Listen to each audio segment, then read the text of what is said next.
को प्रभावित करता है।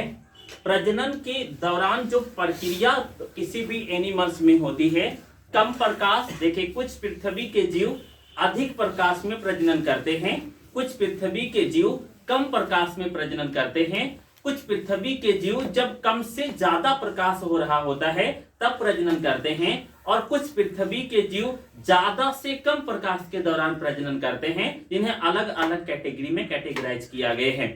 यानी पृथ्वी पर जितने जंतु पाए जाते हैं, एनिमल्स पाए जाते हैं, एक निश्चित प्रकाश में कम ज्यादा होने पर प्रजनन के लिए इनमें स्टिमुलेशन होता है, रिप्रोडक्शन के लिए विशेष प्रक्रिया होती है। इस दौरान ये प्रजनन या रिप्रोडक्शन करते हैं, जिनको अलग अलग भाग में हम पढ़ेंगे। परवसन क्या है? प्रकाश के कम या ज्यादा होने पर टेम्परेचर भी कम या ज्यादा हो जाता है, ये आपको ऑलरेडी पता होगा। पृथ्वी के कुछ जीव जब लगातार प्रकाश कम होता जाता है तो वह एक निश्चित एरिया छोड़कर दूसरी एरिया में चले जाते हैं। पुनः जब सेम कंडीशन में प्रकाश जैसे पहले था वैसे आ जाता है तो वह निश्चित एरिया को फिर छोड़कर अपने पूर्व एरिया में आ जाते हैं। यह प्रक्रिया परवसन या माइग्रेशन कहलाती है। लाइक एग्जांपल, हम मान लेते हैं कि ये ऑस्ट्रेलिया का एक प्लेस है और ये एक इंडिया का एक प्लेस है। यहां पर जो प्रकाश है, लाइट है, ये कुछ समय के लिए कम हो गई है। मान लेते हैं एग्जांपल केवल कि जुलाई माह से लेकर अगस्त माह या जुलाई अगस्त सितंबर माह तक यहाँ के प्रकाश लाइट में कमी आ गई है। ऑस्ट्रेलिया से जो जंतु हैं, जो भी विशेष प्रकार के जंतु, सब तो नहीं कर पाएंगे माइग्रेशन। कल्पना करें कौन कर पाएगा, तो पक्षी कर सकते हैं। ये यहाँ से उड़कर कहाँ चले आएंगे? इंडिया चले आएंगे। कहाँ जाएंगे? इंडिया या भारत में। अब इनको यहाँ पर ज्यादा प्रकाश मिल रहा है। क्या मिल रहा है? ज्यादा प्रकाश। कब तक मिल रहा है? जुलाई, अगस्त और सितंबर में। देन इसके बाद इंडिया में प्रकाश कम होने जा रहा है और ये फिर भागकर कहाँ चले जाएंगे? ऑस्ट्रेलिया चले जाएंगे। This process is known as migration, इसे परवसन कहते हैं। यानी प्रकाश के द्वारा अनेक प्रकार के जंतुओं में माइग्रेशन या परवसन होता है। आगे हम इस पर डिटेल डिस्कस भी करेंगे। आपकी एक टॉपिक है अजैविक घटकों से अनुक्रिया, जहां हमें माइग्रेशन पढ़ना है। तीसरा देखें, वर्णक भवन, पिगमेंटेशन। एक कहानी आपको देते हैं। गांव में आपने सुना होगा, बिल्कुल सही बायोलॉजी कह रही है कि ज्यादा धूप में ना निकला करो, काले पड़ जाओगे। 100%। क्योंकि जब हम बार बार धूप में निकलते हैं तो धूप में निकलने का मतलब मई, जून, जुलाई की मैं बात कर रहा हूँ, आज के धूप की बात नहीं कर रहा हूँ। आज तो आपको आनंद ही आनंद आता है और घर वाले कहते हैं कुर्सी लगाकर धूप में ही बैठे रहो क्योंकि ठंडक दूर हो जाएगी। तो आज हम काले नहीं पड़ रहे, बट मई, जून, जुलाई में अगर हम लगातार क्रिकेट खेल रहे हो तो मम्मी आकर 2 तमाचा लगाएंगे, घर चलो वरना काले पड़ जाओगे। बिल्कुल 100% ट्रू। क्यों? क्योंकि लगातार जब हम अधिक प्रकाश में रहते हैं तो टेम्परेचर अधिक होता है और हमारी बॉडी को प्रोटेक्ट करने के लिए हमारी बॉडी में मेलानिन पिगमेंट का अमाउंट बढ़ने लगता है। वह मेलानिन पिगमेंट जितना ज्यादा बढ़ता जाएगा, हमारी बॉडी की त्वचा काली पड़ती चली जाएगी।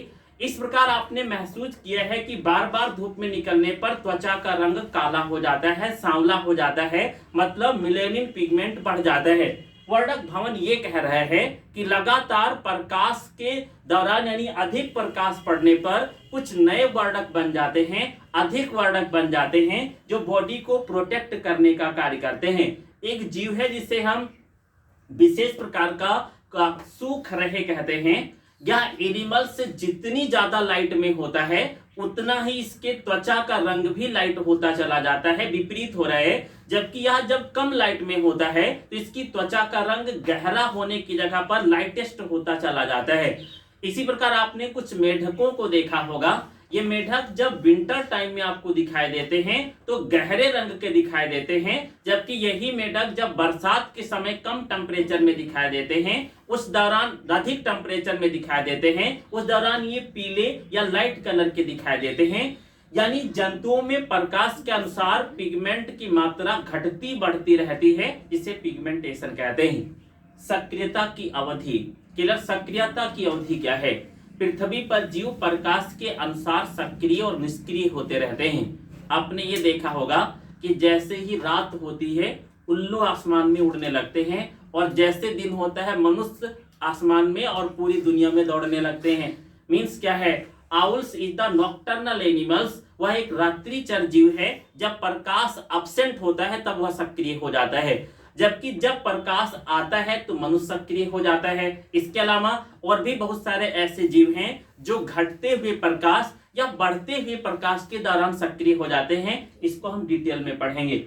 नेत्र का आकार, यह देखा गया कि जितने भी डायर्नल जीव हैं जो दिन में अपने क्रियाकलापों को करते हैं, उनके आंखों में नेत्र का आकार अपेक्षाकृत छोटा होता है, जबकि जितने जीव नॉक्टर्नल हैं उनके आंखों और उनके रेटिना का आकार काफी बड़ा होता है। फॉर एग्जाम्पल, अगर आपने उल्लू देखा हो, कितने लोगों ने देखा है? और सबने देखा है।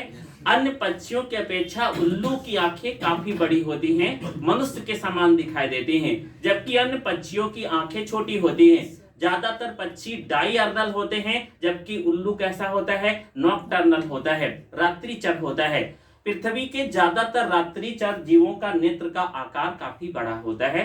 अब एक एक को लिखना शुरू करें। फर्स्ट हेडिंग डाल लेंगे। एक लाइन लिखने के बाद आपने लिस्ट कर लिया था, और पहली हेडिंग डाल लेंगे प्रजनन या जनन।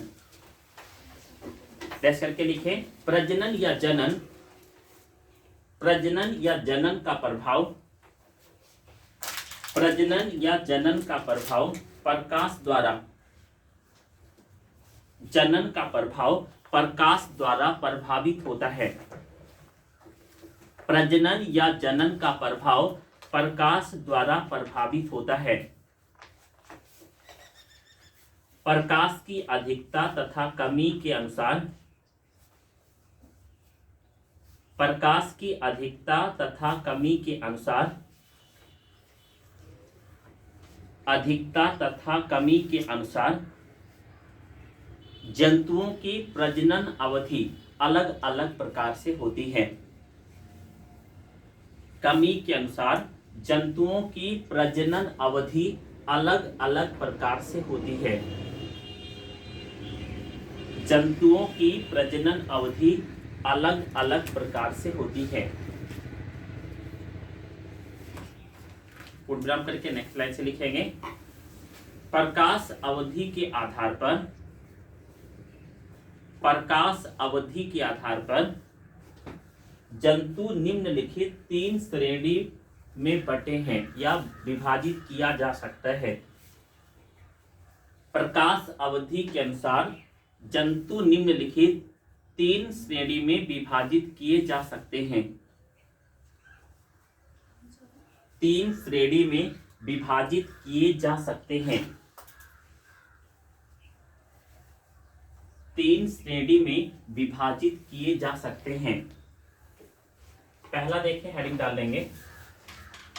फर्स्ट आपका होगा अल्प प्रकाशीय प्राणी।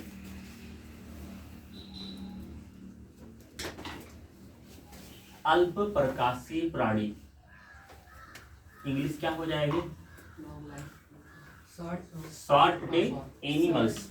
अल्प प्रकाशीय प्राणी या शॉर्ट डे एनिमल्स। अल्प प्रकाशीय प्राणी या शॉर्ट डे एनिमल्स। देखिए डैश करके, पृथ्वी के कुछ जंतु,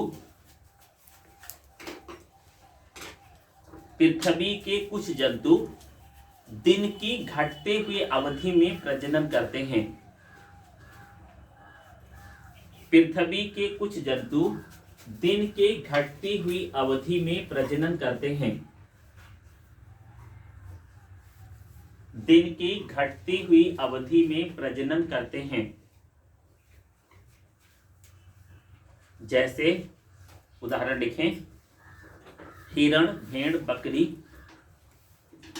जैसे हिरण, भेड़, बकरी आदि। हिरण, भेड़, बकरी आदि। समझ में भी आ रहा होगा? कितने लोग को समझ में आ रहा है? Short day plant, short day animals क्या हैं? पृथ्वी के कुछ जंतु, वीडियो पॉज करें। प्रक्रिया अल्प प्रकाश में यानी घटते हुए प्रकाश में होती है, उन्हें हम अल्प प्रकाशीय प्राणी कहते हैं। एग्जाम्पल कौन सा होगा? हिरण, भेड़ और बकरी। इनमें प्रजनन दिन की घटती हुई अवधि, आपकी भाषा में जब सूर्यास्त हो रहा हो, मेरी बात समझ पा रहे हैं? कब? जब सूर्यास्त हो रहा हो और नाइट का टाइम आ रहा हो, इसके बीच का जो समय है, इन दौरान प्रजनन होता है, पहली कंडीशन। दूसरा, या तो सूर्योदय ना हुआ हो, सुबह हो गई हो, इसके मध्य में प्रजनन होता है। सेकंड लिखेंगे दूसरा, दीर्घ प्रकाशीय प्राणी, दीर्घ प्रकाशीय प्राणी, टेस्ट करके लिखेंगे। पृथ्वी के कुछ जंतुओं में, पृथ्वी के कुछ जंतुओं में,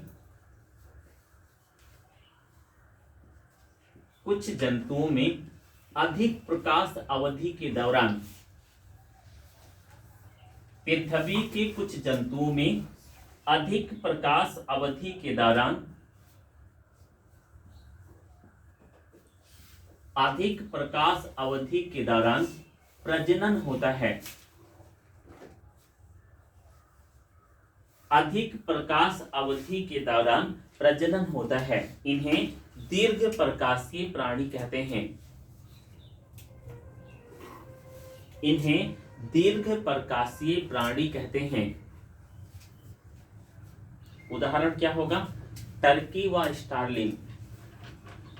उदाहरण टर्की व स्टारलिन, टर्की व स्टारलिन हो गया। तीसरा देखें, दिवस निरपेक्ष प्राणी, दिवस निरपेक्ष प्राणी, दिवस निरपेक्ष प्राणी को हिंदी इंग्लिश में क्या कहेंगे? Day natural animals. जल्दी लिखें, डे नेचुरल एनिमल्स। प्लांट से जोड़िएगा, ऐसे प्लांट जिनमें, डे नेचुरल प्लांट आप पढ़ चुके हैं, जिनमें लाइट का कम या ज्यादा होने से प्लांट पर कोई प्रभाव ना पड़े, तो ये क्या कहलाएगा? The natural plant. Same as, ऐसे जंतु जिनमें प्रकाश कम हो या ज्यादा हो, इसका प्रजनन पर कोई इफेक्ट ना पड़े, ऐसे जंतु को क्या कहेंगे? दिवस निरपेक्ष प्राणी। लिखे टेस्ट करके, पृथ्वी के कुछ जंतु जिनका प्रकाश के कम या ज्यादा होने पर, जिनका प्रकाश के कम या ज्यादा होने पर प्रजनन पर कोई प्रभाव नहीं पड़ता है। कम या ज्यादा होने पर प्रजनन पर कोई प्रभाव नहीं पड़ता है। प्रजनन पर कोई प्रभाव नहीं पड़ता है। उदाहरण लिखें। उदाहरण होगा खरगोश, गिनी पिग,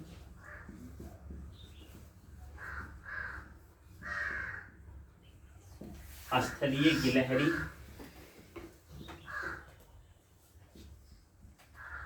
स्थलीय गिलहरी आदि, स्थलीय गिलहरी आदि। तो this is reproduction and effects of reproduction according to short day plants, the long day plants and day natural plants. clear? sorry, short day time, long day time and day natural time, तीनों को आप समझ चुके हैं। Heading डाल देंगे second, परवसन या migration. फटाफट लिखते जाएं, परवसन या माइग्रेशन। दो लाइन में कंप्लीट करें। प्रकाश के कम या ज्यादा होने पर, प्रकाश के कम या ज्यादा होने पर पृथ्वी के कुछ प्राणी एक स्थान को छोड़कर दूसरे स्थान में स्थानांतरित हो जाते हैं। प्रकाश के कम या ज्यादा होने पर पृथ्वी के कुछ प्राणी एक स्थान को छोड़कर दूसरे स्थान में स्थानांतरित हो जाते हैं। पुटनाम करके लिखेंगे। पुनः सामान्य प्रकाश अवस्था में अपने पूर्व स्थान पर वापस आ जाते हैं। पुनः सामान्य प्रकाश अवस्था में अपने पूर्व स्थान पर वापस आ जाते हैं। यह प्रक्रिया परवसन कहलाती है। यह प्रक्रिया परवसन कहलाती है। यह प्रक्रिया परवसन कहलाती है। उदाहरण लिख लेंगे, पक्षी तथा मछलियां। पक्षी तथा मछलियां। माइग्रेशन समझ में आ रहे हैं? कितने लोग को समझ में आ गया माइग्रेशन क्या है? परवसन। परवसन मतलब क्या है? प्रवास कर जाना। प्रवास कर जाने का मतलब स्थान छोड़कर चले जाना। स्थान छोड़कर चले जाने का मतलब जब फिर सुटेबल होगा तो वापस आ जाना। फॉर एग्जाम्पल, जैसे ही गोंडा में टेम्परेचर और लाइट घटने लगे, आईबी तिवारी गोंडा छोड़कर ऑस्ट्रेलिया भाग जाए, और ऑस्ट्रेलिया में जब तक लाइट ठीक ठाक रहे वहां रहे, जैसे घटने लगे फिर गोंडा भाग आए, तो आईबी तिवारी माइग्रेटरी एनिमल्स कहलाएंगे, और उनके द्वारा किया गया यह प्रक्रिया क्या कहलाएगा? माइग्रेशन। समझ पा रहे हैं? आपने देखा भी होगा, अभी ज्यादा दूर नहीं जाने हैं, नवाबगंज का नाम सुने होंगे, ठीक है? वहां पर नवाबगंज में एक पक्षी विहार है। वहां कितने लोग गए हैं बर्ड सेंचुरी? अभी गए ही नहीं, तो कम से कम गोंडा डिस्ट्रिक्ट में घूम लीजिए, बगल में ही, ज्यादा दूर नहीं है। 45 किलोमीटर से भी कम है, 35 किलोमीटर है। अभी मैं जल्द ही वहां पर गया हुआ था, और जाने का सबसे अनुकूल समय यही है, विंटर टाइम। इस दौरान आपको वहां प्रवासी पक्षी दिखाई देंगे। जब आप वहां पर जाएंगे तो आपको कुछ विचित्र विचित्र प्रकार के बर्ड्स दिखाई देंगे जिन्हें आप इंडिया में कभी देखे ही नहीं होंगे। मीन्स अब वो बाहरी किसी देश से क्यों आए हैं? क्योंकि वहां पर अनसुटेबल कंडीशन है इस समय। इंडिया की इस प्लेस में, नवाबगंज गोंडा डिस्ट्रिक्ट में, उनको एक सुटेबल कंडीशन मिल रहा है, इसलिए कुछ समय के लिए यहाँ वो माइग्रेट करके आए हैं। कुछ समय के लिए यहाँ वो अपना जीवन व्यतीत करेंगे, कुछ महीने के लिए, देन धीरे धीरे पुनः वो वापस अपने पूर्व स्थान पर चले जाएंगे। तो यह प्रक्रिया स्थान को छोड़कर दूसरे स्थान पर जाना और दूसरे स्थान पर पुनः वापस आना, ये प्रक्रिया माइग्रेशन कहलाती है, जो प्रकाश और टेम्परेचर के द्वारा जीवों को प्रभावित करता है। नेक्स्ट हेडिंग डाल लेंगे, पिगमेंटेशन या वर्णक भवन। नवाबगंज पक्षी विहार घूम लीजिए सभी लोग जल्द ही, ठीक है? कुछ घूम टहलकर बायोलॉजी सीख लीजिए। पिगमेंटेशन क्या है? लिखें, प्रकाश की अवधि कम या ज्यादा होने पर, प्रकाश की अवधि कम या ज्यादा होने पर जीवों में वर्णक परिवर्तन होता है। जीवों में वर्णक परिवर्तन होता है। ये ओरिजिनल बायोलॉजी का वर्ड है, वर्णक। कितने लोग समझ पा रहे हो? वर्णक क्या है? पिगमेंट, कलर, रंग। आपकी भाषा में रंग। जैसे देखे, आप अपने स्किन का रंग देख रहे, किसी की सांवली, किसी की गोरी, किसी की काली है। आप बालों का रंग देख रहे हैं, काला है या सफेद है। और देखे, ब्रह्मांड में पौधों का रंग देख रहे हैं। थोड़ा रुक जाइए, मैं क्लियर कर दूं। ब्रह्मांड में पौधों का रंग, कहीं आप संतरा नारंगी देख रहे, कहीं पत्ती हरी देख रहे, कहीं फूल सफेद देख रहे, कहीं फ्लावर का रंग नीला देख रहे। तो ये सब कलर पिगमेंट के कारण हैं। अगर एनिमल्स का कोई रंग दिखाई दे रहा है तो वह, ठीक है, एनिमल्स पिगमेंट के कारण है, यानी जंतु के वर्णक के कारण। और प्लांट का कोई रंग है तो वह प्लांट के पिगमेंट के कारण है। अब क्या कहा जा रहा है? जब प्रकाश घटता या बढ़ता है तो वर्णक का अमाउंट भी कम ज्यादा होता है। यह प्रक्रिया क्या है? वर्णक भवन है, पिगमेंटेशन है। फॉर एग्जाम्पल मैंने अभी दिया कि जब अधिक समय तक हम अधिक प्रकाश के क्षेत्र में रहते हैं तो हमारी त्वचा का रंग काला या सांवला हो जाता है। क्या मतलब है कि त्वचा में पिगमेंट जो है मिलेनिन है, और बार बार जब हम अधिक समय तक प्रकाश में रहते हैं तो मिलेनिन पिगमेंट हमारी रक्षा करता है और उसका अमाउंट बढ़ जाता है, जिससे त्वचा का रंग सांवला या काला हो जाता है। लिखें नेक्स्ट लाइन, आप पूरी लाइन क्या लिखे? प्रकाश की अवधि कम या ज्यादा होने पर जीवों में वर्णक परिवर्तन होता है। वर्णक परिवर्तन होता है। उदाहरण लिखें नेक्स्ट लाइन से प्रोग्राम करके। उदाहरण, मनुष्य अधिक समय तक प्रकाश में रहता है। उदाहरण लिखें, मनुष्य अधिक समय तक प्रकाश में रहता है तो त्वचा में मिलेनिन वर्णक की मात्रा बढ़ जाती है।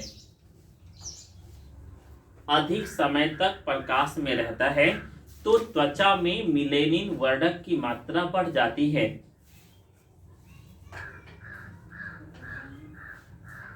मिलेनिन वर्णक की मात्रा बढ़ जाती है जो उसे पराबैंगनी किरणों से रक्षित करता है। जो उसे पराबैंगनी किरणों से रक्षित करता है। पराबैंगनी किरणों से रक्षित करता है। उदाहरण 2 लिखेंगे। स्नोसुखरहे, ये जीव का नाम है।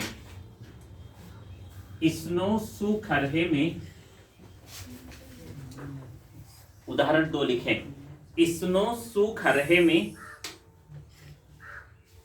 पतझड़ के मौसम में शरीर पर श्वेत आवरण बन जाता है। स्नोसुखरहे में पतझड़ के मौसम में सफेद आवरण शरीर पर सफेद आवरण बन जाता है जो इसे बर्फ से बचाने का कार्य करता है। जो इसे बर्फ से बचाने का कार्य करता है। दिस इज पिगमेंटेशन, वर्णक भवन। और उदाहरण है बट 2 ही लिखा रहे हैं, आपको डिटेल समझ में आ गया होगा। तीसरी हेडिंग डाल देंगे सक्रियता की अवधि। छूट गए हैं। नेक्स्ट हेडिंग डालें सक्रियता की अवधि, पीरियड्स ऑफ एक्टिविटी।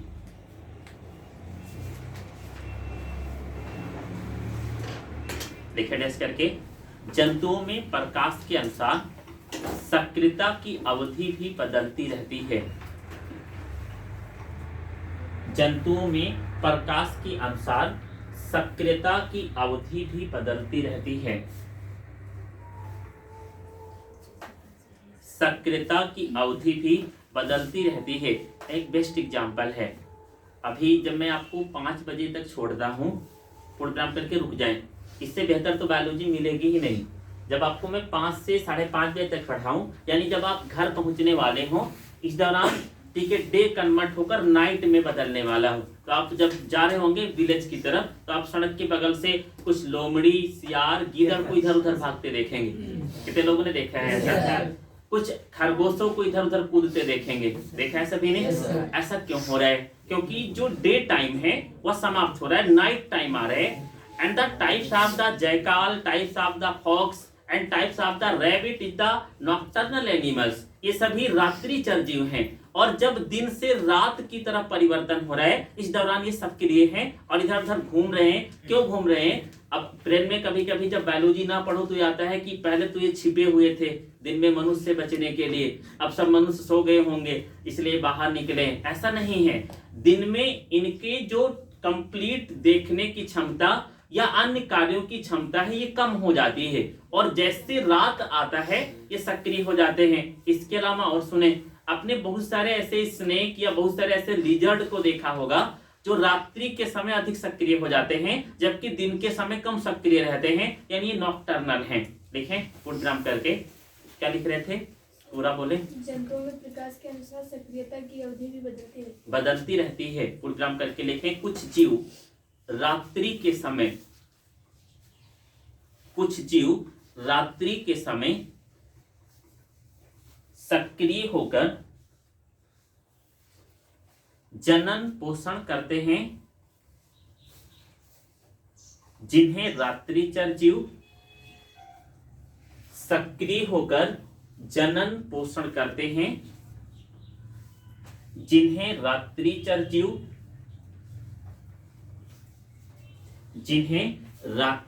जीव जबकि कुछ जीव दिन के समय सक्रिय होकर जनन पोषण करते हैं, जबकि कुछ जीव दिन के समय सक्रिय होकर जनन पोषण करते हैं। इन्हें दिनचर जीव कहते हैं। इन्हें दिनचर जीव कहते हैं। जनन पोषण करते हैं, इन्हें दिनचर जीव कहते हैं।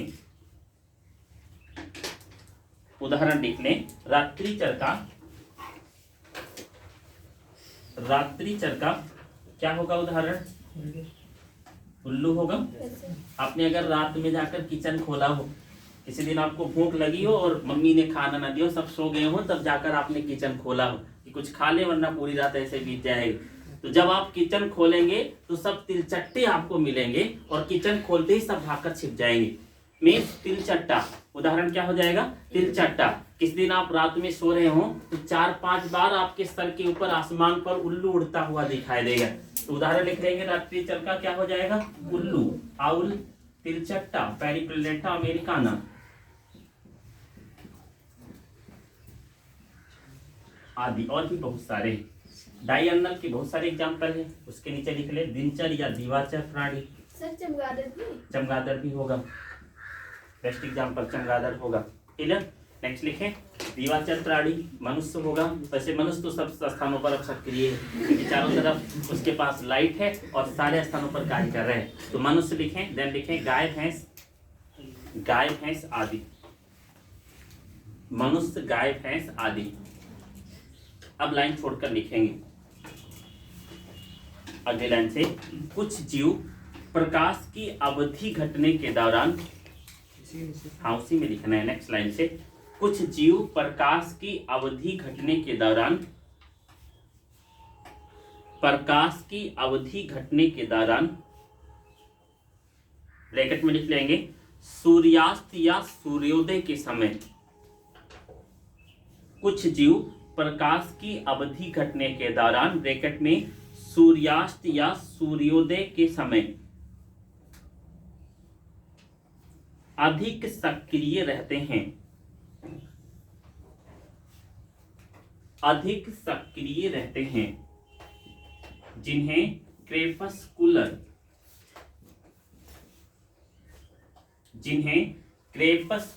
प्राणी कहते हैं। जिन्हें क्रेपस्कुलर प्राणी कहते हैं। क्रेपस्कुलर प्राणी कहते हैं। उदाहरण लिखेंगे, खरगोश। उदाहरण खरगोश। ठीक है, तो दिस टॉपिक इज सक्रियता की अवधि। क्या क्या आपको समझाया गया कि कुछ जीव रात्रि के समय सक्रिय होते हैं, नॉक्टर्नल एनिमल्स लाइक ठीक है आउल्स एंड पेरिप्लेटा अमेरिकाना कॉकरोच। कुछ जीव दिन में सक्रिय रहते हैं जिन्हें हम डायर्नल या दिवाचर या दिनचर प्राणी कहते हैं लाइक मनुष्य, किलर, गाय भैंस आदि। कुछ जीव ऐसे हैं जब प्रकाश की अवधि ज्यादा से कम हो रही हो या कम से ज्यादा हो रही हो, दोनों शामिल है। ज्यादा से कम या कम से ज्यादा, यानी सूर्योदय के समय या सूर्यास्त के समय सक्रिय हो जाते हैं। ऐसे प्राणी को हम क्या कहते हैं? क्रेपस्कुलर प्राणी कहते हैं। अब आदि तिवारी को 1 नंबर का क्वेश्चन बनाना हो बोर्ड एग्जाम में, क्रेपस्कुलर प्राणी किसे कहते हैं? बोर्ड एग्जाम के परीक्षार्थी छटपटाकर वापस चले आएंगे। क्रेपस्कुलर प्राणी उन्हें कहते, अब आप ना छटपटा इसलिए मैं क्वेश्चन के द्वारा समझा रहा हूं। ऐसे प्राणी जो प्रकाश की अवधि घटने या बढ़ने के दौरान सक्रिय होते हैं उन्हें हम क्या कहते हैं? क्रेपस्कुलर प्राणी। याद क्या रखेंगे? खरगोश। सूर्यास्त होने के समय आप देखें तो खेतों में खरगोश कूदते भागते दिखाई देंगे और सूर्योदय के समय अगर आप देखे होंगे तो खरगोश कूदते भागते दिखाई देंगे। हम सभी विलेज में रहते हैं तो हम आंखों से देख भी चुके हैं, तो इसे हम क्रेपस्कुलर एनिमल्स कहते हैं। लास्ट हेडिंग डाल देंगे, नेत्र का आकार। 2 लाइन में कंप्लीट करें। नेत्र का आकार, शेप ऑफ, नेत्र का आकार, शेप ऑफ आई लिखे डैश करके। दिवाचर प्राणियों की अपेक्षा रात्रिचर प्राणियों में, दिवाचर दिनचर जिसे कहा गया, दिवाचर प्राणियों की अपेक्षा रात्रिचर प्राणियों में आंखों का आकार बड़ा होता है। रात्रिचर प्राणियों में आंखों का आकार बड़ा होता है। आंखों का आकार बड़ा होता है। उदाहरण उल्लू। उदाहरण लिखेंगे उल्लू। This is the complete topic of effects in effects of light in animals समझ में आया। अब मैं दोनों को चंद सेकंडों में बोल देता हूँ। Effects of light in plants and effects of light in animals. अब कान खोल कर सुनेंगे। प्रकाश का पादपों पर प्रभाव। प्रकाश के द्वारा प्रकाश संश्लेषण प्रभावित होता है। प्रकाश के द्वारा रंध्रों के खुलने और बंद होने की प्रक्रिया प्रभावित होती है। प्रकाश के द्वारा तने तथा पुष्पों में गति होती है। प्रकाश के द्वारा फ्लावरिंग या पुष्पन की प्रक्रिया प्रभावित होती है। प्रकाश के द्वारा वाष्पोत्सर्जन की दर प्रभावित होती है और प्रकाश के द्वारा अन्य बहुत सारी क्रियाएं पादपों में प्रभावित होती हैं। जंतुओं में सुनेंगे, प्रकाश के द्वारा जनन प्रभावित होता है। प्रकाश के द्वारा सक्रियता की अवधि प्रभावित होती है। प्रकाश के द्वारा माइग्रेशन होता है। प्रकाश के द्वारा वर्णक भवन होता है और प्रकाश के द्वारा नेत्र के आकार कम ज्यादा हो सकते हैं प्राणियों में। तो this is the effects of animals from lights and effects of animals from plant या इनसाइड द प्लांट। अब क्वेश्चन कैसे आएगा? प्रकाश किसे कहते हैं? प्रकाश के प्रभावों का वर्णन जंतु व पादपों में कीजिए। आपको क्या कहने हैं? किसी को नहीं कहते हैं, 5 नंबर दे दीजिए। इसके अलावा कह देंगे ना? ये तो लोग सहमत है, कह देंगे, कोई प्रॉब्लम नहीं है। अगला क्वेश्चन सुनेंगे, प्रकाश किसे कहते हैं? जंतुओं में प्रकाश के प्रभाव का वर्णन कीजिए। आप सीधे क्या उत्तर दे रहे? किसी को नहीं कह रहे। और क्वेश्चन तोड़ तोड़ के मैं पूछ रहा हूँ। वर्णक भवन किसे कहते हैं? 2 नंबर में पूछा गया, किसी को नहीं कहते हैं। पिगमेंट का घटना बढ़ना प्रकाश के द्वारा प्रभावित, दिस इज द पिगमेंटेशन। नेत्र का आकार छोटा बड़ा क्यों होता है? प्रकाश के द्वारा। आप समझा देंगे। प्रवसन किसे कहते हैं? किसी को नहीं कहते हैं। प्रजनन जंतुओं में कैसे प्रभावित होता है? प्रकाश के द्वारा। समझाइए, समझा देंगे सभी। और पूछा जा सकता है प्रकाश संश्लेषण पर प्रकाश का क्या प्रभाव है? समझाइए, सभी समझा देंगे। रंध्रों का खुलना या बंद होना प्रकाश के द्वारा कैसे निर्धारित है? समझाइए। एक क्वेश्चन तो कई बार पूछा जा चुका है, दीप्तिकालिता किसे कहते हैं? What is the photoperiodism? पढ़ा है सभी ने। दीप्तिकालिता के आधार पर पादप कितने प्रकार से वर्गीकृत हैं? समझाइए। तो this topic is light and this is the first topic of, ठीक है, जलवायु संबंधी कारक। ठीक है, नेक्स्ट हेडिंग डाल देंगे। वीडियो सेगमेंट पॉज करें, स्किप कर दें, हटा दें।